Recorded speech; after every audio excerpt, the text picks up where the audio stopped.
దేవుని యొక్క కృప ద్వారా మనము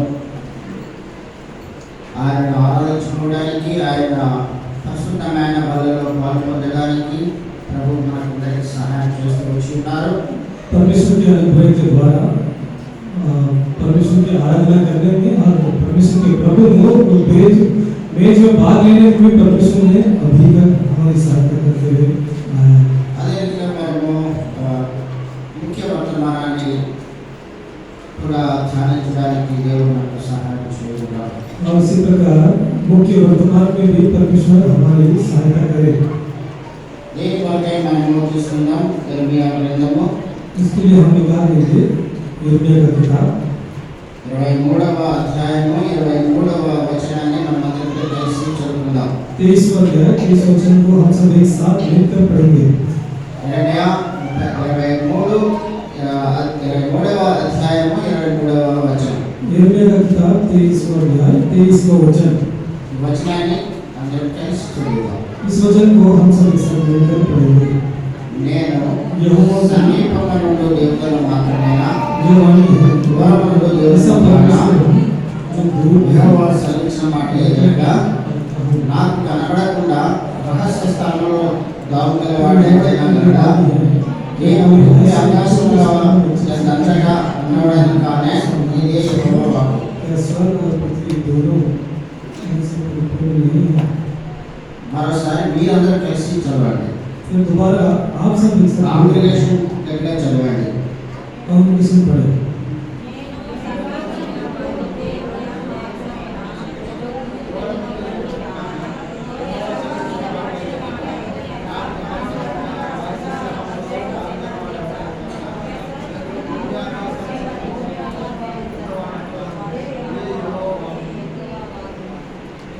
దేవుడు ఈ వచనాన్ని ఆశీర్వదించుగాక. परमेश्वर वचनों को आशीष कर दे।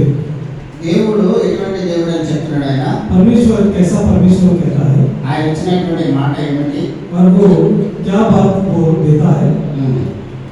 దూరమనుండే దేవుడను నేను సమీపమనుండు దేవుడను మాత్రమేనా, దూరమనుండు దేవుడను కానా? क्या मैं ऐसा परमेश्वर हूँ जो दूर नहीं निकट ही रहता हूँ। ఆయన మనకి దగ్గరగా ఉండాలని ఆశపడుతున్నామా, లేక మనకి ఆయన దూరంగా ఉండాలని ఆశపడతామా? परमेश्वर हमारा नजदीक रहे, क्या ये हम चाहते हैं कि परमेश्वर हमसे दूर रहना चाहते हैं। దేవుడు మనతో ఉన్నట్లయితే మనము చాలా బలవంతులుగా ఉంటాం. परमेश्वर हमारे साथ है तो हम बहुत ही बलवंत होंगे। అయితే ఆయన ఏమని చెప్తున్నాడు ఇక్కడ? तो वो क्या कहता है, చదవండి ఎవరైనా. फिर पढ़े। యెహోవా సెలవిచ్చిన మాట ఏదనగా, నాకు కనబడకుండా రహస్య స్థలములలో దాగగలవాడెవడైనా కలడా? నేను భూమి ఆకాశముల యందంతటా ఉన్నవాడను కానా? ఏ యెహోవా వాక్కు. ఆయన అంటున్నాడు 23వ వచనంలో, నేను సమీపమనుండు దేవుడను మాత్రమేనా, దూరమనుండు దేవుడను కానా? परमेश्वर कहता है कि मैं ऐसा परमेश्वर हूँ जो दूर नहीं निकट ही रहता हूँ। కాబట్టి ఇక్కడ మనం చూసినట్లయితే ఇదే ఇర్మియా గ్రంథం 12వ అధ్యాయంలో కూడా ఒక మాట ఉంది. इसी प्रकार इसी यिर्मयाह की किताब 12वां अध्याय में भी एक बात है। 2వ వచనం తీసుకుని చదవండి. दूसरा वचन को जो निकाले पढ़े 12:2 ఇర్మియా 12:2. यिर्मयाह 12 और उसका दूसरा वचन। నీవు వారిని నాటుచున్నావు, వారు వేరు తన్నుచున్నారు, వారు ఎదిగి ఫలములనిచ్చుచున్నారు, వారి నోటికి నీవు సమీపముగా ఉన్నావు, కానీ వారి అంతరింద్రియములకు దూరముగా ఉన్నావు. కాబట్టి ఇక్కడ ఆయన ఒక మాట గుర్తు చేస్తున్నాడు. इसलिए एक बात यहाँ पर याद दिलाता है। 23వ అధ్యాయము ఇర్మియా గ్రంథము 23వ అధ్యాయము 23వ వచనంలో మనం చూసినప్పుడు ఆయన చెప్పినటువంటి మాట, సమీపం నుండి దేవుడను మాత్రమేనా, దూరం నుండి దేవుడు కాదా అని ఒక ప్రశ్న వేశాడు. जैसे यिर्मयाह 23:23 में परमेश्वर कहता है कि क्या मैं ऐसा परमेश्वर हूँ जो दूर नहीं निकट ही रहता हूँ, करके वो प्रश्न करता है। 12వ అధ్యాయం ఇర్మియా గ్రంథం 12వ అధ్యాయం 2వ వచనంలో చూసినప్పుడు ఆయన మనల్ని ఏం చేస్తున్నానని చెప్తాడు. और यिर्मयाह 12 का दूसरा वचन में क्या कहता है, నీవు వారిని నాటుచున్నావు, వారు వేరు తన్నుచున్నారు, వారు ఎదిగి ఫలములను ఇచ్చుచున్నారు, వారి నోటికి నీవు సమీపంగా ఉన్నావు కానీ వారి అంతరింద్రియములకు దూరంగా ఉన్నావు. तू उनको बोता और वे जड़ भी पकड़ते, वे बढ़ते और फलते भी हैं। तू उनके मुंह के निकट है परंतु उनके मनों से दूर है।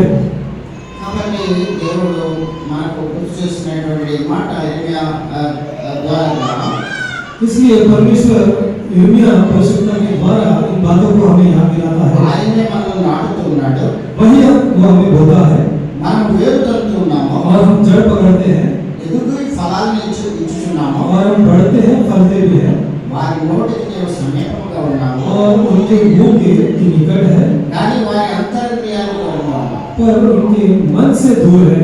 కాబట్టి మన హృదయానికి ఆయన దూరంగా ఉన్నాడు. इसलिए हमारे मन से वो परमेश्वर दूर है, మన నోటికైతే దగ్గరగా ఉన్నాడు. हमारे मुंह की तो करीब है।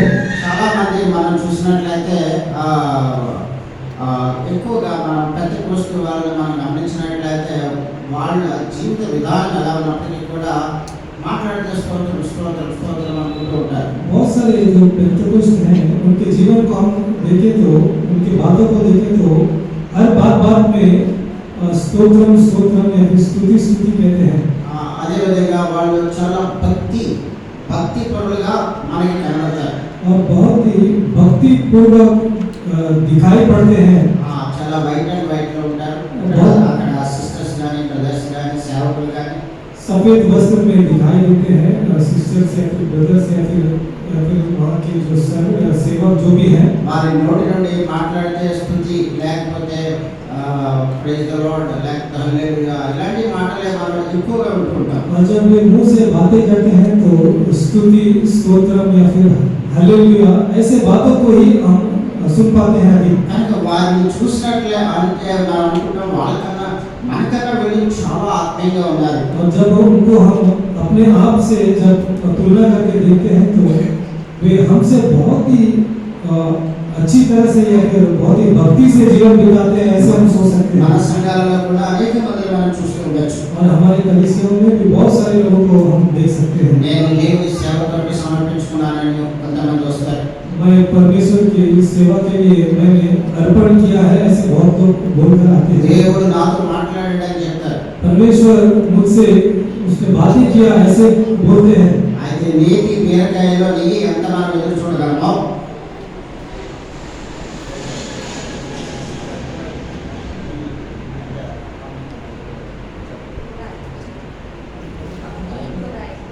నేతి బీరకాయలో మనం నెయ్యి ఎంత ఎదురు చూస్తామో जैसे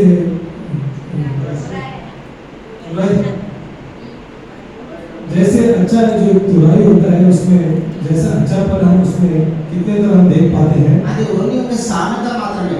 वो एक प्रोवर्ब है। అందుకే ఆడవారు ఈ బీరకాయలు మనం కోసినప్పుడు ప్రతి కాయ కూడా చిన్న తర్వాత దాన్ని కొంచెం టేస్ట్ చూస్తారు. इसलिए हर एक जो स्त्री है या फिर हर एक बहन जो है वो जब तुराई को काटती है तो उसे चख कर देखती है। నెయ్యి అనేటువంటి మధురమైన రుచి ఉంటుందో లేదో నాకు తెలియదు కానీ उसमें कितना वो या फिर टेस्ट या फिर घी होता है वो उसमें होता है हम नहीं जानते हैं। అయితే చేదైతే మాత్రం కొన్ని కాయలు ఉంటాయి. पर कुछ फल में तुरई में कड़वापन होता है।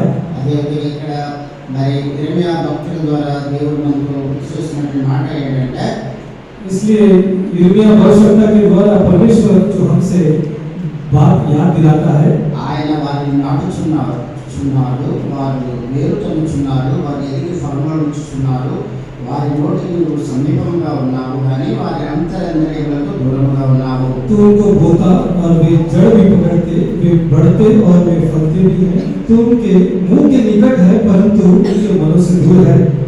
కాబట్టి దేవుడు ఒకవేళ మనం మాట్లాడితే ప్రభు అనొచ్చు, దేవుడు అనొచ్చు, లేదా స్తోత్రం అనొచ్చు, ఇంకోటి అనొచ్చు, కానీ అది నోటి వరకు మాత్రమే కానీ మన యొక్క హృదయ అంతరంగాలకు ఆయన చాలా దూరంగా ఉన్నాడు. इसलिए हमारे जीवन में हो सकता है हम मुंह बोलते ही स्तुति या फिर स्तोत्रम या फिर जय मसीह या फिर हे प्रभु ऐसे हम बहुत सारे बात बोल सकते हैं पर वो हमारे मुंह ही तक है, मन से परमेश्वर हमसे बहुत दूर है।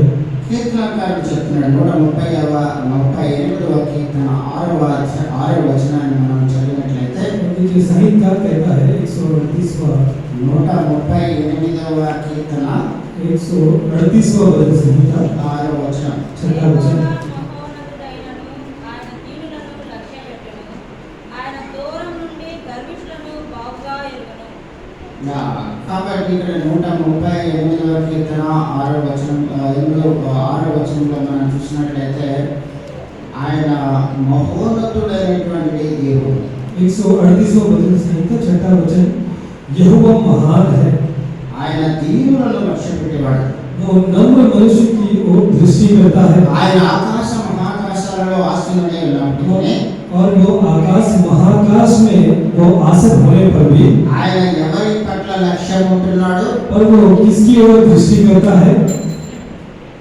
ఎవరి పక్షాన ఆయన ఎవరి పక్షాన ఆయన లక్ష్యం పెడుతున్నాడు? किसके पक्ष में वो दृष्టి करता है? దీనులను. नम्र लोगों के प्रति। కనుక ఆయన బిడ్డలమైన మనము దీనత్వాన్ని మనము ధరించుకుని ఉండాలి. इसलिए हम जो के जो लोग हैं हम नम्रता को हमें धारण करना है।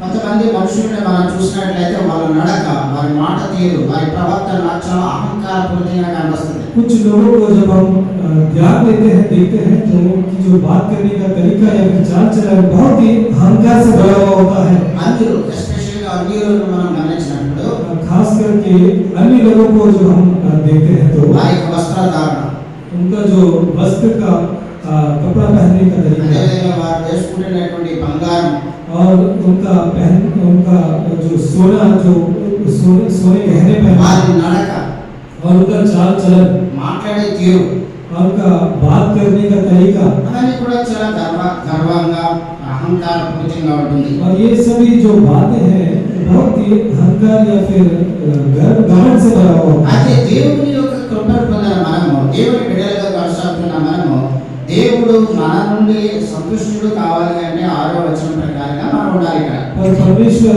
जो अनुग्रहकारी और उसकी जो जो कृपा जो हम पर है वो हम पर अगर दृष्टि करना है तो इस छठे वचन के अनुसार हम अपने आप को जीवन बिताना है। మన పట్ల ఆయన లక్ష్యం పెట్టాలి అంటే మనం దీనులుగా ఉండాలి. वो हमारे प्रति अगर हम पर दृष्टि करना है तो हमें नम्र होकर हमें रहना है, అప్పుడే ఆయన మనకు దగ్గరగా ఉంటాడు. तभी वो हमारा नजदीक होगा। అదే రీతిగా ఆయన మన యొక్క హృదయంలో ఉంటాడు. और इतना ही नहीं वो हमारे मन में वो होगा। ఆయన ఎవరికి దగ్గరగా ఉంటాడు? और वो किसके नजदीक रहता है? కీర్తన 34 भजन संहिता 36 18వ వచనం చదవండి. త్వరగా చదవండి. वचन को पढ़े దగ్గరగా చదవండి. नीचे आवाज से पढ़े। హృదయము గల వారికి యెహోవా ఆసన్నుడు. నలిగిన మనసు గల వారికి ఆయన రక్షించును. ఎవరిని ఆయన దగ్గరగా ఉంటాడు? ఎవరిని ఆయన రక్షిస్తాడు? किसके नजदीक वो रहता है और किसको वो बचाता है? కీర్తన 34వ అధ్యాయము 18వ వచనం ప్రకారంగా भजन संहिता 34 और उसका 18 वचन के अनुसार విరిగిన హృదయం గల వారికి యెహోవా ఆసన్నుడుగా ఉన్నాడు. टूटे मन वालों के नजदीक परमेश्वर रहता है నలిగిన మనసు గల వారికి ఆయన రక్షించేవాడిగా ఉన్నాడు. और पिछड़ों का उद्धार करता है। కాబట్టి అటువంటి హృదయము కలిగినప్పుడు మాత్రమే ఆయన మనకు దగ్గరగా ఉంటాడు. इसलिए ऐसा मन जब हमारा होगा तभी वो हमारे नजदीक होगा। అదే రీతిగా కీర్తన 51లో కూడా మనం చూసినట్లయితే उसी प्रकार 51वां भजन संहिता में हम पढ़ते हैं 17వ వచనం చదవండి. 17वां वचन, విరిగిన మనసే దేవునికి ఇష్టమైన బలుడు. దేవా, విరిగి నలిగిన హృదయమును నీవు అలక్ష్యము చేయవు. ఆయన ఎవరిని అలక్ష్యం చేయడు? और वो किसके प्रति वो देरी नहीं करता। విరిగి నలిగిన హృదయంతో ఆయన చెంతకు చేరిన వారికి टूटे और पिसे मन से जो उसके पास आते हैं, దహన బలి ఆయనకి ఇష్టం కాదు. क्योंकि उनको तो वो बलिदान पसंद नहीं है, విరిగిన మనసే దేవునికి ఇష్టమైన బలి. पर टूटा हुआ मन ही वो उसका वो योग्य बलिदान है। ఒకవేళ మనం ఆ విధంగా దీనత్వంలో కనబడినట్లయితే అనేక మందికి మనము వెర్రివారుగా కనబడవచ్చు. ऐसे हम नम्रता से दीनता से अगर हम जीवन बिताते हैं तो बहुत सारे लोगों को वो मूर्खता सा दिखाई पड़ता होगा। అయితే దేవుడు మనల్ని మెచ్చుకోవాలి తప్ప మానవుడు కాదు. पर परमेश्वर को हम पसंद आना है, मनुष्य को नहीं। ఆ విరిగిన నలిగిన హృదయమే ఆయనకి ఇష్టమైంది. टूटा और फूटा हुआ जो मन है वही उनको चाहने योग्य बलिदान है। మనం ఉదాహరణ చెరకు గడను మనం చూసినట్లయితే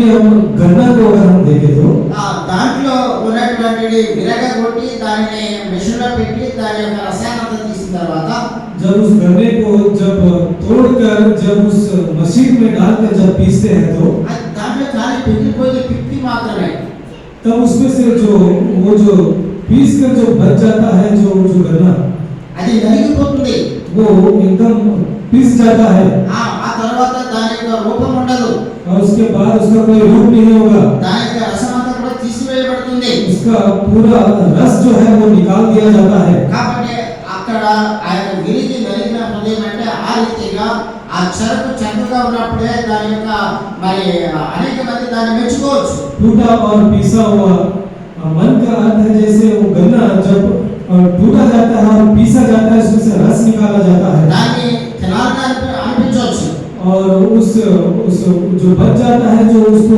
खाने के लिए अगर सोचते हैं तो కానీ ఇక్కడ అది ఒకసారి దాంట్లో ఉన్నటువంటి జ్యూస్ తీసిన తర్వాత అది విరిగి నలిగిపోయిన తర్వాత అది ఎందుకు పనికిరాదు ఆ రీతిగానే మానవులమైన మనం కూడా దేవుని దగ్గర దేవుని సన్నిధిలో ఆయన ఇష్టమైనటువంటి బలి ఆయన దగ్గర మనం విరిగి నలిగిన హృదయం నివారిగా ఉన్నప్పుడు మాత్రమే ఆయన మనలను చూసి ఆయన సంతోషించేవాడిగా ఉంటాడు जब एक गन्ना जब उसे तोड़कर जब पीसा जाता है जब उसमें जो बचा हुआ जो होता है जो किसी काम का नहीं आता है वैसे ही मनुष्य के टूटे और पीसे जाकर जब ऐसे बलिदान जब अपने बलिदान के रूप में जब अर्पण करता है तो परमेश्वर उसे पसंद करता है కాబట్టి సమయం చాలా సమీపంగా ఉంది इसलिए समय बहुत ही वो नजदीक करीब है ఒకవేళ అంతా కూడా నెమ్మదిగా ఉంది చాలా ప్రశాంతంగా ఉంది అని మనం ఎక్కువ కాలం ఇక్కడ ఉండడానికి కూడా మనకి సమయం లేదు या फिर हो सकता है बहुत ही अच्छा है या फिर हम बहुत अच्छी तरह से हम रहेंगे ऐसे सोचकर रहने के लिए समय वो काफी नहीं है లేఖనాలు చాలా స్పష్టంగా గుర్తు చేస్తున్నాయి क्योंकि जो पवित्र जो शास्त्र है वो ऐसे बातों को हमें याद दिलाती है కాబట్టి ఈ విషయాలు మనం తెలుసుకోవాల్సి ఉంది इसलिए इन बातों को हमें जानना है మత్తయి సువార్త 24వ అధ్యాయంలో మనం చూసినట్లయితే मत्ती 24वां अध्याय हम देखते हैं మత్తయి సువార్త 24వ అధ్యాయము मत्ती 24 32వ వచనం చదవండి 32 वचन पढ़े అంజూరపు చెట్టుని చూచి ఒక ఉపమానము నేర్చుకోండి. అంజూరపు కొమ్మ లేతదై చిగురించినప్పుడు వసంతకాలం ఇంకా సమీపముగా ఉన్నదని మీకు తెలియను. ఆ ప్రకారమే మీ సంగతులన్నీ జరుగుట చూసినప్పుడు ఆయన సమీపంలోనే ద్వారము దగ్గరనే ఉన్నాడని తెలుసుకోండి. కాబట్టి ఇక్కడ మనం చూసినట్లయితే అంజూరపు చెట్టును చూసి ఒక ఉపమానం నేర్చుకోండి. అంజూరపు కొమ్మ లేతదై చిగురించినప్పుడు వసంతకాలము ఇంకా సమీపముగా ఉన్నదని తెలియను. अंजीर के पेड़ से ये दृष्टांत सीखो जब उसकी डाली कोमल हो जाती है और पत्ते निकलने लगते हैं तो तुम जान लेते हो कि ग्रीष्म काल निकट है అయితే ఆ ప్రకారమే మీ సంగతులు జరుగుతూ చూసినప్పుడు ఆయన సమీపముగానే ద్వారం దగ్గరే ఉన్నాడని తెలుసుకోండి. इसी रीति से जब तुम इन सब बातों को देखो तो जान लो कि वो निकट है वरन द्वार ही पर है కాబట్టి ఆయన ద్వారం దగ్గర ఉన్నాడంటే ఎనీ టైం ఆయన లోపలికి రావచ్చు. इसलिए वो द्वार ही पर है कभी भी वो अंदर आ सकता है కాబట్టి ఈ లోకంలో అనేకమైన చిహ్నాలు మనకు గుర్తు చేస్తున్నాయి ఆయన రాకడ గురించి. इसलिए संसार में बहुत सारे चिन्हों को याद दिलाता है उनके आने से पहले 24వ అధ్యాయం 7వ వచనం మత్తయి సువార్తలో మనం చూసినట్లయితే 24 का 27वां वचन में जो हम देखते हैं జనము మీదకి జనములు రాజ్యం మీదకి రాజ్యము లేచును అక్కడక్కడ భూకంపములు కరువులు భూకంపాలు కలుగును ఇవన్నీ కూడా వేదనలకు ప్రారంభం అని చెప్పి రాయబడింది. देश के ऊपर देश और राज्य के ऊपर राज्य ऐसे एक के ऊपर जब एक होते हैं तो ऐसे क्लेश होगा हम पढ़ते हैं మనం చాలా స్పష్టంగా చూస్తున్నాం. ऐसे हम स्पष्ट रूप से देखते हैं ఈ యొక్క మరి ప్రపంచంలో మనం చూస్తూ వెళ్తున్నట్లయితే అనేక దేశాలు అనేక సంవత్సరాలుగా యుద్ధాలు జరుగుతూ ఉన్నాయి. इस संसार में बहुत सारे वर्षों से युद्ध होते हुए चलते हुए हम देखते हैं పాలస్తీనా దేశానికి ఇజ్రాయెల్ దేశానికి ఇప్పటికీ కూడా బాంబుల వర్షంలో యుద్ధాలు జరుగుతూ ఉన్నాయి. फिलिस्तीनियों और इजरायलियों के बीच में अब भी युद्ध को हम देखते हैं ప్రస్తుతానికి కూడా జరుగుతూ ఉన్నాయి. अभी इसी वक्त में भी हम युद्ध को हम देख सकते అదేవిధంగా हैं రష్యా దేశానికి ఉక్రెయిన్ దేశానికి ఇప్పటికీ కూడా యుద్ధాలు జరుగుతూ ఉన్నాయి. इसी प्रकार रशिया और यूक्रेन के बीच में भी अभी इसी वक्त हम उस युद्ध को हम देख सकते हैं। బంగ్లాదేశ్ పక్కన దేశంలో ప్రజలందరూ కూడా ప్రభుత్వం మీద తిరగబడ్డారు। और बांग्लादेश में भी वहाँ के जो लोग हैं वहाँ की सरकार के ऊपर वे उलट गए हैं। అనేక దేశాలలో లా అండ్ ఆర్డర్ అంటే దేశాన్ని పరిపాలన చేయలేనటువంటి పరిస్థితుల్లో ప్రభుత్వాలు వెళ్ళిపోతూ ఉన్నాయి। और बहुत सारे देश में वहाँ की जो सरकारी जो नियम है उसके विरुद्ध में वहाँ पर जाते हुए हम देखते हैं। ఇవన్నీ కూడా దేనికి అక్కడక్కడ భూకంపాలు కలుగుతూ ఉన్నాయి। और जगह जगह में भूकंप हम देखते हैं। ఇవన్నీ కూడా దేనికి గుర్తం చెప్పబడింది 8వ వచనం 24 ఉపదేశవార్త 24వ అధ్యాయం 8వ వచనం ఆఖరి భాగంలో చూసినట్లయితే ఇవన్నీ వేదనలకు ప్రారంభము। और ये सभी जो बातें हैं ये पीड़ाओं का आरंभ है। 24:8 में हम पढ़ते हैं। 9వ వచనంలో మనం చూసినట్లయితే జనులు మిమ్మల్ని శ్రమల పాలు చేసి చంపెదరు। और 9वें वचन में लोग जो है तुम्हें मार डालेंगे। క్రైస్తవుడు అని చెప్పినట్లయితే చాలు అక్కడ ఉరిశిక్ష వేసేటువంటి దేశాలు కొన్ని దేశాలు ఉన్నాయి। तो अगर मसीहा है इतना कहे तो तुझे फांसी का सजा होगा, ऐसे भी देश हैं। అంత మాత్రమే కాదు, इतना ही नहीं, అక్కడ ఏమైనా నా నామము నిమిత్తము సకల జనము చేత ద్వేషించబడతారని రాయబడింది। और मेरे नाम के निमित्त सारे देश भर में तुम दूषित किए जाओगे। కనుక మన దేశంలో కూడా క్రైస్తవులను మనం గమనించినట్లయితే మరి అనేక మంది ద్వేషించేవారుగా ఉన్నారు। इसलिए हमारे इस देश में भी मसीहा लोगों से बहुत सारे ऐसे लोग हैं जो बैर रखते हैं।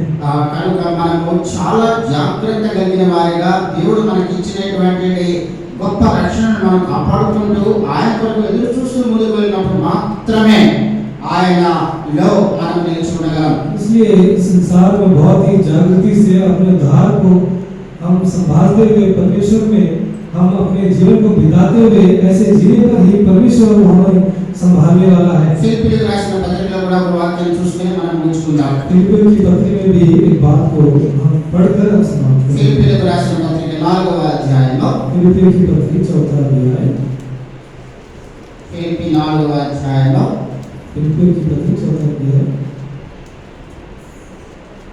4-5 వచనం చదవండి। 4 और 5 वचन पढ़ें। ఎల్లప్పుడూ ప్రభువునందు ఆనందించుడి, మరలా చెప్పుదును ఆనందించుడి, మీ సహనమును సకల జనులకు తెలియబడనియుడి, ప్రభువు సమీపముగా ఉన్నాడు। కాబట్టి ప్రభు చాలా సమీపంగా ఉన్నాడు। इसलिए प्रभु बहुत ही वो नजदीक है। కనుక మనం ఎలా ఉండాలి? इसलिए हमें कैसे रहना है? సహనంతో ఉండాలి। सहनशीलता से रहना है। అంత మాత్రమే కాదు, इतना ही नहीं, 6వ వచనంలో ఏం చెప్పబడింది? 6वां वचन में क्या దేనిని बताया है? గూర్చి చింతింపకుడి, దేనిని గురించి కూడా చింతించొద్దు, किसी भी बात की चिंता मत करो, కానీ ప్రతి విషయంలోనూ ప్రార్థన విజ్ఞాపన చేత కృతజ్ఞతాపూర్వకముగా మీ విన్నపములను దేవునికి తెలియజేయండి। కాబట్టి కృతజ్ఞత పూర్వకంగా మన ప్రార్థనలను ఆయనకి తెలియజేయమని ప్రభు కోరుకుంటున్నాడు। हर एक बात में ये निवेदन किया करो और धन्यवाद के साथ रहो कहता है। అదే రీతిగా మరి 7వ వచనంలో కూడా చూసినట్లయితే 7वां वचन, అప్పుడు సమస్త జ్ఞానమునకు మించిన దేవుని సమాధానము యేసుక్రీస్తు వలన మీ హృదయములకు మీ తలంపులకు కావలియుండును। కాబట్టి అలా ఉన్నప్పుడు మనము ఎలా ఉండాలి? ప్రతి విషయం ఏ విషయం కూడా చింతించకుండా మన ప్రార్థన విజ్ఞాపన కృతజ్ఞత పూర్వకంగా దేవునికి తెలియజేస్తూ మరి ఆయన అప్పుడు సమస్త జ్ఞానానికి మించిన దేవుని సమాధానం, ఎవరి సమాధానము? దేవుని యొక్క సమాధానము యేసు క్రీస్తు వలన మీ హృదయములకు మీ తలంపులకు కావలియుండును। यदि किसी भी बात की चिंता मत करो, प्रार्थना विनती और धन्यवाद के साथ ऐसे उसकी उपस्थिति में रहो, तब परमेश्वर की शांति जो सारी समझ से परे है तुम्हारे हृदय और तुम्हारे विचारों को मसीह यीशु में सुरक्षित रखेगी।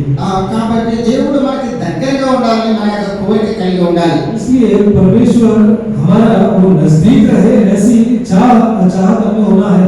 ఆయన మన పెదవుల్లో మాత్రమే కాదు మన అంతరంగంలో నిలిచి ఉండాలని మన కోరిక కలిగి ఉండాలి। वो हमारे सिर्फ मुंह और होठों तक ही नहीं, हमारे मन के अंतरंग में वो होना है, ऐसे हमें वो चाहत होना है। కాబట్టి మనము ఎక్కువగా మనం ప్రార్థన పరులుగా విజ్ఞాపన చేసేవారిగా ఆయనకు ప్రియమైన జీవితాన్ని జీవించేవారిగా మనం ముందుకు కొనసాగడానికి పరిశుద్ధాత్మ దేవుడు के अधिक हम प्रार्थना करने वाले और विनती करने वाले और परमेश्वर के लिए प्रिय ऐसे जीवन हम बिताने वाले, ऐसे हम आगे बढ़ते जाने में परमेश्वर हमारी सहायता करे। ప్రభు ఈ వచనాన్ని ఆశీర్వదించుగాక. परमेश्वर वचन को आशीष दे। ఆమేన్. आमीन। మనం లేచి నిలబడి పాడుకుందాం. ఆ సమయంలో మన కానుకలతో మనము ప్రభువుని మహిమపరుచుకుందాం. ఈ కృపలో మమ్మల్ని నడిపించినందుకే వందనాలు. ఈనాటి ఆరాధన కొరకే తండ్రి మీ బిడ్డలు మీరు నడిపించుకుని వచ్చి ఉన్నారు. తీసుకొచ్చిన వారిని బట్టి మీకు వందనాలు ప్రభావ. పేరు పేరున జ్ఞాపకం చేసుకోనండి, ఆశీర్వదించండి. సహోదరుడు దినేష్ని తీసుకొచ్చారు క్షేమంగా మేఘల నుంచి, మీకు వందనాలు చెల్లిస్తున్నాము. అదే రీతిగా సహోదరి తండ్రి పార్వతిని బట్టి వారి కుటుంబాన్ని బట్టి వందనాలు. అదేవిధంగా సహోదరి గ్రేస్ని బట్టి మీకు వందనాలు చెల్లిస్తున్నాము. పిల్లలకు మీరు చాలని దేవుడిగా ఉండి సహాయం చేయండి. అదే రీతిగా మరి డిఫెన్స్లో జాబ్ చేస్తున్న మా ప్రియ సహోదరుడు ప్రకాష్ రావు గారిని బట్టి, అదేవిధంగా సిస్టర్ని బట్టి వారి బిడ్డలను బట్టి మీకు వందనాలు చెల్లిస్తున్నాము. అదేవిధంగా వృద్ధాప్యంలో ఉన్న జానయ్య గారిని బట్టి, తల్లి ఆదిమ్మ గారిని బట్టి వందనాలు చెల్లిస్తున్నాము. వారికి కావాల్సిన ఆరోగ్యం దయచేయండి ప్రభావ. వేదముద్దు సహోదరుని బట్టి వందనాలు, వారి కుటుంబాన్ని బట్టి వందనాలు. వృద్ధాప్యంలో సహోదరునికి తోడుగా ఉండమని ప్రార్థిస్తున్నాము.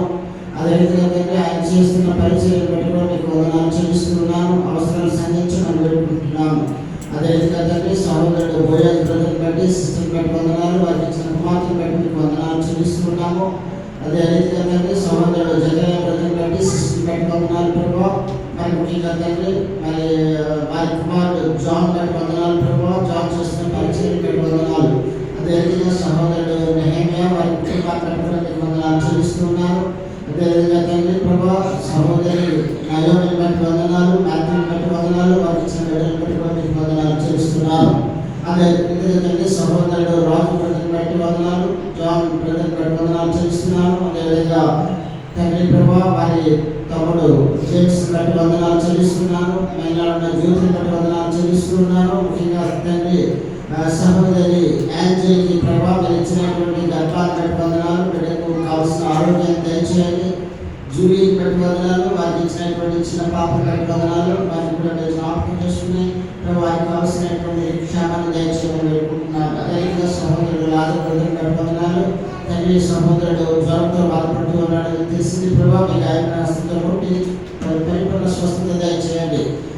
జాన్సన్ బట్టి వందనాలు. ఆ బిడ్డకి మీరు ఇచ్చినటువంటి పరిచర్యను బట్టి మీకు వందనాలు చెల్లిస్తున్నాను. బిడ్డ కూడా ప్రభావ చిరునొప్పితో బాధపడుతూ ఉన్నాడని చెప్పబడుతూ ఉంది. మీ గాయపడిన హస్తంతో కొట్టి సహోదరుడికి కావాల్సిన ఆరోగ్యాన్ని దయచేయండి. వారి బిడ్డలు కూడా ప్రభావ గత జిల్లాలో ప్రభావ సీకే ఉన్నారు. వారికి కావాల్సినటువంటి ఆరోగ్యాన్ని దయచేయమని కూడా వేడుకుంటూ ఉన్నాను. మైలాండ్లో ఉన్నటువంటి వారి తండ్రి సహోదరుల కుమార్తె నయోమిని బట్టి, రవికుమార్ బట్టి కూడా వందనాలు చెల్లిస్తున్నాను. బిడ్డలకు మనోవాంఛ తీర్చిన వేడుకుంటాను. అదేవిధంగా సహోదరుడు సిమియాను బట్టి మీకు వందనాలు ప్రభావ. అదేవిధంగా తండ్రి మరి వారి కుటుంబ సభ్యులను బట్టి మీకు వందనాలు చెల్లిస్తున్నాము. నవీన్ బట్టి వందనాలు, వారి కుటుంబ సభ్యులను బట్టి వందనాలు. కార్యక్రమం బట్టి హేమలతను బట్టి మీకు వందనాలు చెల్లిస్తున్నాము. నా తండ్రి ముఖ్యంగా ప్రభా గౌరవ చూస్తున్నటువంటి రంగానయ్య గారు, వారి ఈశ్వరుని బట్టి వందనాలు. తండ్రి ఈశ్వరికి రక్షణ అనుభవాన్ని తీసుకురామని వేడుకుంటున్నాను, రక్షించుకోమని వేడుకుంటున్నాను. మీ అందరి భయభక్తులతో బిడ్డ జీవించడానికి సహాయపడమని వేడుకుంటున్నాను. నతనయ్య కూడా ప్రభా దేవుని మందిరానికి దూరం అయిపోతూ ఉన్నాడు. మీరే అంతా మాట్లాడి మందిరానికి నడిపించమని వేడుకుంటూ ఉన్నాను. అదేవిధంగా ప్రేమనగర్ నుంచి వస్తున్నటువంటి సహోదరి మరియమ్మ సిస్టర్ని బట్టి వందనాలు. అదేవిధంగా నతనయ్య బ్రదర్ని బట్టి వందనాలు. వృద్ధాప్యంలో వారికి తోడుగా ఉండమని వేడుకుంటున్నాను. అదేవిధంగా తండ్రి వారి కోడళ్ళు ప్రభావ మరి సుసన్న సహోదరిని బట్టి, అదేవిధంగా కుమారుని బట్టి, వారికి ఇచ్చిన బిడ్డలను బట్టి వందనాలు.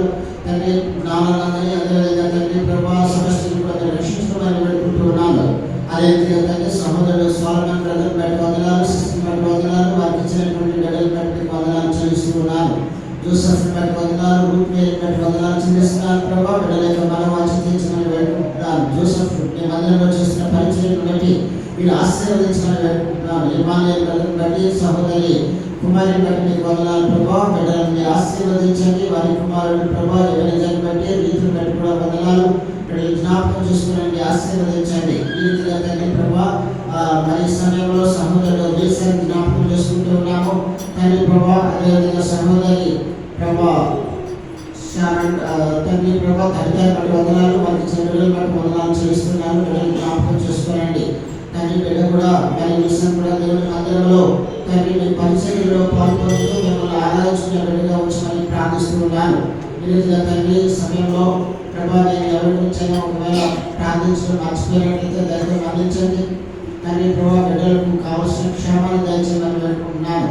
ఈ రీతిగా తండ్రి మీ దాసులు నేను నన్ను కూడా జ్ఞాపకం చేసుకొని మీ కృపలో నడిపించమని వేడుకుంటూ ఉన్నాను. మందిరం యొక్క ప్రతి అవసరాలను సంధించండి. నేను ఆకలికి మమ్మల్ని అందరినీ సిద్ధపరచండి. బిడ్డలు తండ్రి తమ గృహాలకు వెళ్తున్నప్పుడు క్షేమంగా వారి గృహాలను చేర్చమని ప్రార్థిస్తూ తిరిగి మరొకసారి మేము ఈ రీతిగా తండ్రి మీ సన్నిధిలో చేరుకునేంత వరకు మీ దయ మీ యొక్క కృప మెండుగా మందరపై నుంచి నడిపించమని ఈ ప్రార్థన మా ప్రభువు త్వరగా రాయన యేసుక్రీస్తు వారి ఘనమైన నామంలో మీకు వినయంతో ప్రార్థించి వేడుకుంటున్నాం తండ్రి. ఆమేన్. ప్రభువైన యేసుక్రీస్తు వారి యొక్క కృప, దేవుని యొక్క ప్రేమ, పరిశుద్ధాత్మ సహవాసము చేరి వచ్చిన మనందరితో నిరంతరము తోడుగా ఉండను గాక. ఆమేన్.